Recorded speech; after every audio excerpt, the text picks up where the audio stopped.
ኡስታዝ ትዝናናለህ? አዎ አልহামዱሊላህ። ምንድነው የሚያዝናና? ሰዎች ሲስቁ ማየት ሲያገኙ። ለምን ይሄንን ጥያቄ ያነሳሁት በጣም ቢዚ ነህ እንደው በእለት ውስጥ ብዙ ቦታ ነው የምትነካው። አሁን እዚህ እንኳን ስትመጣ ከሆኑ ኃላፊነቶች ከሆኑ ጉዳዮች መካከል ነው ወደዚህ የመጣው። እዚህም እዚያም የምትራወጠው ስልክህ በጣም በተደጋጋሚ ይደወላል። ብዙ አይነት ሰዎችን በቀን ውስጥ ታገኛለህ። በጣም ቢዚ ነህና መዝናናት የሚባለው ነገር ራሱ ትዝ ይልሃል ወይ ለማለት ነው። ያው እንግዲህ ትልቁ መዝናኛችን ያው የሁሉ ኃላፊነት ጨርሰህ ስትገባ ልጆችን ቤተሰቦችን ስታገኝ ነው። እንጃው መዝናኛ በሚል እንትን ሄጄ ተዝናንቼ እመጣለሁ የሚል ፕሮግራም ለማሰብም አልችልም። ራሃቲ ፊ ተአቢ ይላሉ እንደ አይማዎች። ድካሜ ምንድነው እረፍት ያለው በድካሜ ውስጥ ነው በሚል ሐሳብ ይገልጹታል። እንደዛ ነው ማለት ነው። አንተ አልহামዱሊላህ አይዘባብህም? የሆኑ ነገሮች አይሰለቹም? በየእለቱ አሁን የሆኑ ሰዎች ተቸገርን፣ እንደዚህ ተራብን፣ ተጠማን የሚል ሐሳብ ትሰማለህ። በዚህ ደግሞ የሆኑ ወጣቶችን ትውልዱን ለመምከር ደግሞ ከሚሊዮን በላይ ተከታይ ባለው ገጽ ወጥተህ ደግሞ አንድ ቪዲዮ 400-500 ሺህ ቪው የሚያገኝ መልእክት ደግሞ አስበህ ተዘጋጅተህ ታስተላልፋለህ። በዚህ ደግሞ ክፍለ ሀገር ወጥተህ ጉድጓድ ትቆፍራለህ ምናምን አይደክምም? ወላሂ እንግዲህ አብሮ የሚሰጥ ትከሻ አለ። ያው ጥበብ ከአላህ ነው። እንግዲህ አላህ ጥበቡን ከሰጠ በኔ ቅዋ በኔ ገንዘብ ማረገውም ምንም የለን ዛሬም ወደፊትም። ነገር ግን አላህ አብሮ የሚሰጣል። በቃ ለኔ ራሴ ግራ ነው የሚገባኝ። 4 ፕሮግራም 6 ፕሮግራም ይመጣል ግን አልቋል ማታ ስታየው። ኢንሻአላህ ከዛን ከእንደገና ለነገ ፕሮግራማም ፉል ነው። ነገውን ዛሬ ተገናኝተናል ለነገ ፉል ነውና አላህ ነው እንትን የሚለው። 21ዋ ሰሞኑን አስመርቄ መጥቼ ከእንደገና አስመርቄ ወደ ቢሮ ደግሞ ሌላ ሰው እየጠበቀን ነውና ሀጃው ተፈጽሞ ምን ተብሎ እና አላህ አንዳንዱ አልበቃኝም ጊዜው ተቃጠለብኝ ይላል። ጊዜ ነኝ ጊዜ አንሰናል ያጥራና በተለይ አሁን እንደኛ ያለው በሲርና ውስጥ ሊያግዙ የሚችሉ ከመቶ ብር ጀምሮ የሚያግዙ ማለት ነው። ማንንም ሰው ከመቶ ብር ጀምሮ ደግሞ ቢያግዘን እነዚህ 6700 ቤተሰቦችን ብዙ ስራ እንሰራባቸዋለን የሚለውን በደንብ አድርገን ሂሳብ ሰርተን ነው እና ይሄር ነው። አልহামዱሊላህ ወደ 39000 ሰው ደርሷል። 39000 ሰው ደርሷል። በጣም ብዙ ሄዳችኋል። 39000 ሰው ደርሷል።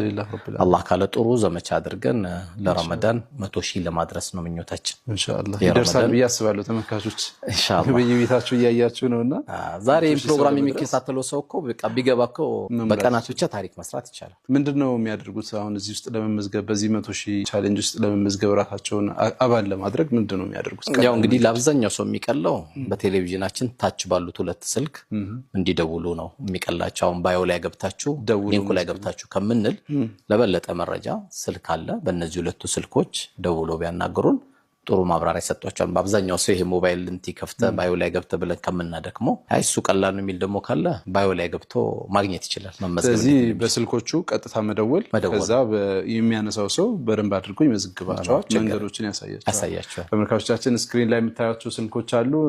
ኡስታዝ ኑሩ ቱርኪ የሚመራው የሲርለና በጎ አድራጎት የ100,000 ቻሌንጅ አባል እንድትሆኑ እንጋብዛለን። ግን ኡስታዝ 100,000 ሰው ከሞላ በኋላ አጋዥ ሆነው 100,000 ሰዎች ከሞሉ በኋላ እንደው የምታየው በጎ ስራ የምታየው ነገር ምን አይነት መልክ ይኖረዋል? ልናየው የምንችለው ለውጥ ምን አይነት መልክ ይኖረዋል? ኢንሻአላህ የ100,000 ቻሌንጁ ከተሳካ ምንድነው ለውጥ የምናየው? ከክራይ ቤት እንወጣለን። የሲርለና ከክራይ ወጥቶ የራሱ አድራሻ ይኖራል። ይሄ እንግዲህ ማለት ኑሩ ባይኖርም ይቀጥላል። የሲርለና ተቋም ሆኖ ይቀጥላል። አሁን ግን ጥያቄ ምልክት ነው ያለው። አንተን ጠይቄ ያኛውን ጠይቆ ነው የቤት ክራይ የሚከፍለውና ይሄን ቤት ካሳካ አላህ ካለ ማንንም ወንድሜ ሊቀጥል ይችላል። ምክንያቱም የዚህ ቸቅር ቤቷ ህይወት ባለህበት ሁኔታ አትቆይም።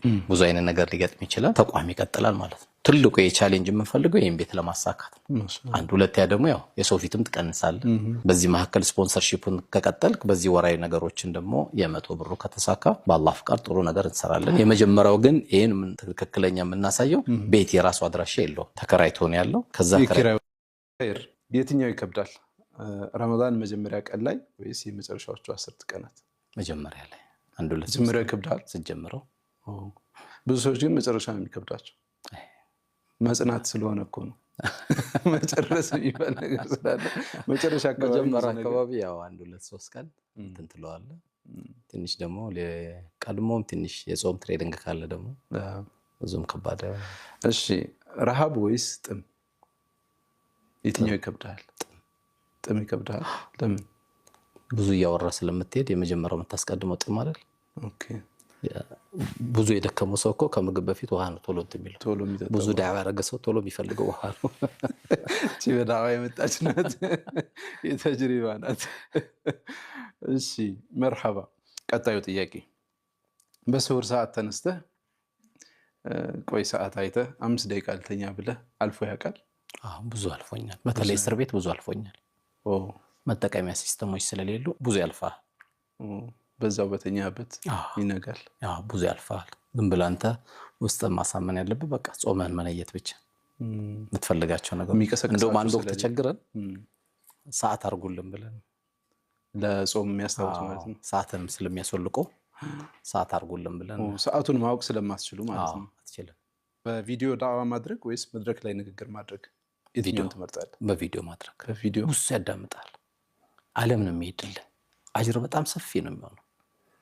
መታጠባና ታዳምጣለች እየሰራ ያለ ሰው ያዳምጣል ግን የትኛው ይቀዳል ከአድማጭ አንፃርማ በቪዲዮ ዳዕዋ ማድረግ ግን እንደው ሐሳብ ከመግለጽ አንፃር ከነጻነት ከምናምን አንፃር መድረክ አይሻል ሱማ ሰፊውን ነገር ነው የምትናገረው ግን አሁን እኔ ቲክቶክ ላይ አስበ ምን ብለ 3 10 ምናምን ተጨንቀህ ብዙ ተቀርጸ ምናምን ከተበለ ይቅር ብለ ነው መድረክ ላይ ጥሩ ታስተላልፋል ረጅም ድንገት ደግሞ የሆነች ቃላት ደግሞ ታዳልጥህና ብዙ ነገር ትሰራለች ደግሞ እሷ ደግሞ ገብታ ሰው ደግሞ ያን ኳሊቲውን ሳይሆን የሚያይልህ እዚህ ጋር ዳልጦ የተናገርከው ንግግር ነው የሚያይ ስለዚህ ቲክቶክ ላይ እኔ በአብዛኛው ከዚህ በፊት ማውርቻ ያለው ቢያንስ 10 አንዳንዴም አላህ ይጠብቀን 15ም ትቀርጻለህ ከያ ሐሳብ ስሜት ሰጣችሁ አልሰጣችሁም ቢለው እንዲያዳምጡ ማድረገው እንትን መታየው ነገር አለና በራስ ተቀርጸ የምትልከው ማንንም ሰው ደግሞ ይሄን ነው ማድረግ ያለበት ምክንያቱም ለተውበት ራሱ ካያመችም በቲክቶክ የምታስተላልፈው ብትሳሳት በጣም ከባድ ነው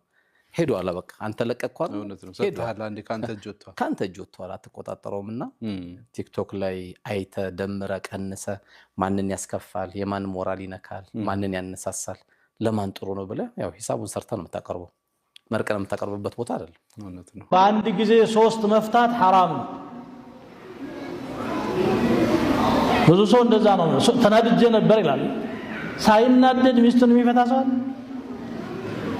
በጣም ወድሻለሁ ግን ፈትቼሻለሁ ምን ሰምታችሁ ታውቃለህ ተናደው ነው የሚፈታው ማንንም ሰው ሲበሳጭ ነው ስለዚህ ይጣናል ፍቹ 3 ካል አልቆለታል እንደዛ እንዳይሆን የጉዳይ የብዙ ሰው ስለሆነ ነው ያሰፋሁት ያለውት ፍቺ አንድ ብቻ ይሁን ይላል ይሄ በቁርአን ወነስ ነው የሚናገር አዩሃ ነብዩ اذا طلقتم النساء فطلقوهن لعدتهن واحصوا العده واتقوا الله ربكم اللهم فروا لا تخرجوهن ከተፈታች በኋላ እንኳን ከቤቷ አታውጣት እናንተም አታስወጡ እነሱም አይውጡ لا تخرجوهن من بيوتهن ولا يخرجن إلا أن يأتين بفاحشة مبينة قال بኋላ መጨረሻ ምን ይላል لا تدري لعل الله يحدث بعد ذلك أمرا له አታውቅም አንተ አላህ ከዚህ በኋላ የሚፈጥረው ነገር ሊኖር ይችላል ዛሬ ተናዶ ተበሳይቶ እሷም አይኑን አልያው እሱም አይኗን አልያት እየተባባሉ ያሉ ሰዎች አንድ ፍቺ ከተፈታ በኋላ ወር ድረስ እዛው ቤቱን ያለችው ያያታን ምግብ ታቀርባለች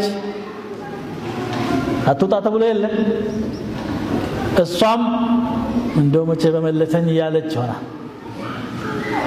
እሱም ደግሞ ባለቤት ከጀ ወጫት እዳ እኮ እየቆጠረች ነው ይላል በዚህ ጊዜ ውስጥ ከቆጨው እንዲመለስ 3 እርከን ላይ ያስቀመጠው ለዚህ አንድ ነው መፍታት ያለበት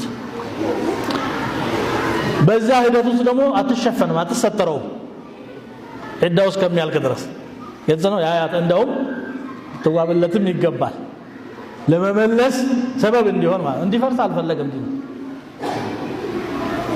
ከዛ በኋላ እንዱ በጣም የከፋ ደረጃ የደረሰ ከሆነ እዳው ሲያልቅ አለቀላቸው ይለያያሉ እሷ መድላን ትፈልጋለች አለዛ ደግሞ እዳው ካለቀ በኋላ እንኳን መመለስ ቢፈልግ በአዲስ ኒካህ ይባላል እንጂ ይችላል አንድ ከሆነ ሁለት ከሆነ ሶስተኛ ከፈታ በኋላ ዳግም ሊያገኛት ስለማይፈቀድ حتى تنكح زوجا غيره ሌላ ባል እስከምታገባ አይፈቀድም ይላል። ሐዲስ ላይ ደግሞ አግብታም ግንኙነት እስከምታረግ ይላል። ያችን እንዲህ አበሳይቶ ወይም ተበሳይቶ ያባረራትን ሴት ሌላ ትዳር ውስጥ ገብታ በዚህ ከተቀጣ በኋላ ከቆጨው እንኳን ድንገት ያኛው ቢሸኛት ይሄኛው መልሶ ሊቀበል እድል ይኖረዋል ማለት ነው። መልሶ ትዳር ሊመሰርት እንጂ ይሄ ቀልድ አይደለም። ይሄ በጣም ስለሚጠየቅ ነው ያብራራሁት።